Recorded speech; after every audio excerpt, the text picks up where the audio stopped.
একমাত্র শহীদদের আকাঙ্ক্ষার বাংলাদেশ গঠনের মাধ্যমেই তাদের এই ঋণ পরিশোধ করা সম্ভব বলে আমি মনে করি।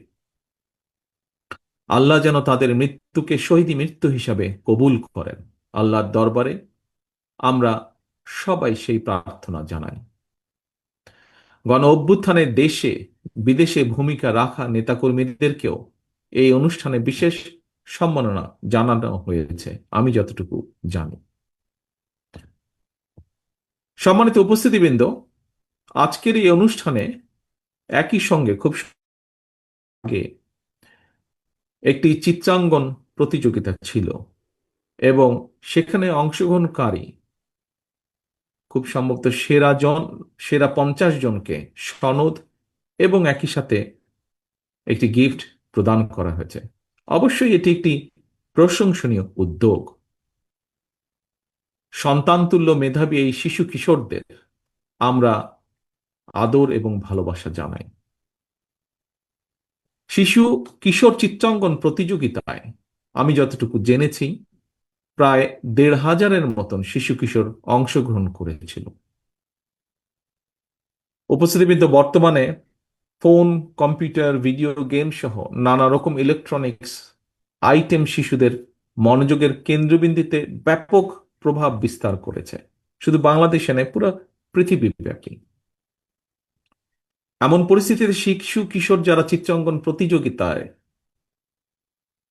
এমন একটি সৃজনশীল কাজে অংশ নিয়েছে, আমি মনে করি খুব সম্ভবত বোধহয় তাদের পুরস্কার পাওয়ার জন্য এটাই যথেষ্ট। সেজন্যই 1,500 শিশু কিশোর যারা এই চিত্রাঙ্কন প্রতিযোগিতায় অংশগ্রহণ করেছে তাদের প্রত্যেককে যদি বই সহ একটি ছোট হলেও একটি পুরস্কার পৌঁছে দেওয়া যায়, মনে হয় সেটি বোধহয় ভালো হবে। আমি যুবদলের নেতৃবৃন্দকে এই বিষয়টি বিবেচনা করার জন্য অনুরোধ করব। সম্মানিত উপস্থিতিবৃন্দ, আজকের এই শিশু কিশোরদের মধ্যেই কিন্তু লুকিয়ে আছে আমাদের ভবিষ্যৎ বাংলাদেশ। এই শিশু কিশোরদের মধ্যেই লুকিয়ে আছে প্রতিভা।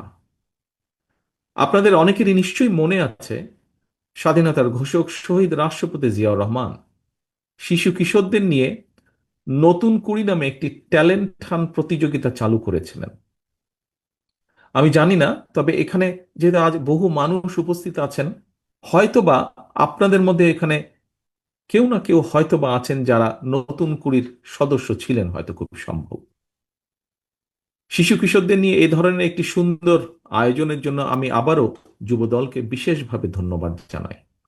কারণ এখানে কয়েকজন বক্তা বলেছেন, খুব সম্ভব মহাসচিব সাহেবও ওনার বক্তব্যে কিছুটা তুলে ধরেছেন, আমরা রাজনীতির যে গুণগত পরিবর্তনের কথা বলছি, আজকের এই যে চিত্রাঙ্কন প্রতিযোগিতা বা আজকের এই সামগ্রিক অনুষ্ঠান তার একটি প্রতিফলন বলে আমি মনে করি। ভবিষ্যতে শিশু কিশোরদেরকে নিয়ে এই ধরনের আরো সুন্দর সৃজনশীল অনুষ্ঠান আয়োজিত হবে, এটি ব্যক্তিগতভাবে আমার একটি বিশ্বাস, প্রত্যাশা। সম্মানিত উপস্থিতিবৃন্দ, সকল পর্যায়ের উপস্থিতিবৃন্দ, বাংলাদেশ 54 বছর পার করেছে। আজকে এখানে শহীদ পরিবারের এক বোনের কাছ থেকে আমরা একটি বক্তব্য শুনেছি। আমরা এখানে একজন আলোচক সাইদ আব্দুল্লাহ, ওনার বক্তব্য একটি অংশ আমরা শুনেছি। মহাসচিব সাহেব ওনার বক্তব্যে তুলে ধরেছেন কি সেটি।